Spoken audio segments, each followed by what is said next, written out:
তো guys, welcome back to my new video. আর আজকে চলে এসেছি আমি বরফপুর মন্দিরে। আর কেন এসেছি সেটা তোমাদের বলবো না, কারণ তোমার ভিডিওটা দেখো পুরোটাই, অবশ্যই তোমরা জেনে যাবে যে কেন এসেছি না এসেছি। আর ভিডিওটা ভালো লাগলে অবশ্যই একটা লাইক করে দেবে, আর ছোট্ট করে একটা কমেন্ট করে দেবে, আর চ্যানেলটাকে সাবস্ক্রাইব করে পাশে থাকবে, এইটুকু বলবো। তো বেশি কথা না বলে চলো ভিডিওটা শুরু করা যাক। জল থাকতো, এখন পুরোটাই শুকিয়ে গেছে, হয়তো কাজ চলছে। ওখানে একটা ঘাট আছে, আর এই সামনে দিয়ে একটা ঘাট ছিল, মানে এই সাইডে। তো এটাই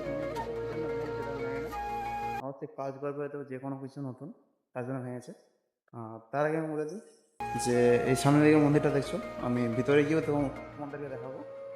আর এই যে আমি হাঁটছি ভিতরে, তো মানে এই সাইডে হয়তো মানে মেয়ে থাকছে, এই সাইডে ছেলে, মানে পূর্ণিমার দিন যখন জল ঢালে তখন থাকছে ছেলে মেয়ে দুটাই, মানে লাইন করে দিয়েছে, এই লোহার শিকল দিয়ে বেড়া করে দিয়েছে।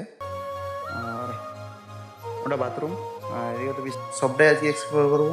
না কী জন্য এসেছি সেটা আমি জানি না, সেটা তোমার ভিডিওটা দেখো, তোমরাও জেনে যাবে কী জন্য এসেছি না এসেছি। সামনের দিকে তোমরা একবার শুধু মন্দিরটা দেখো, জাস্ট অসাধারণ লাগছে। তার পাশে এই যে সুন্দর একটা মুহূর্ত মন্দিরের, অনেকই চকচক ঝকঝক করছে। সামনে দিয়ে মানে পণ্ডিতজি বসে আছে এই যে ওইখানটায়। আর পরে সবসময় মানে সাফ সুতরা জায়গা, মানে সবসময় ক্লিন হতেই থাকে, মানে দেখছো তোমার। আর আমি এই যে আছি, মানে যেগুলো শিকল দিয়ে বাঁধা আছে, এখানে শ্রাবণ মাসে একদম প্রচুর লোক হয়, আর সোমবার করে। এটা মেন ঘাট, মানে মন্দিরের সামনে এটা ঘাট।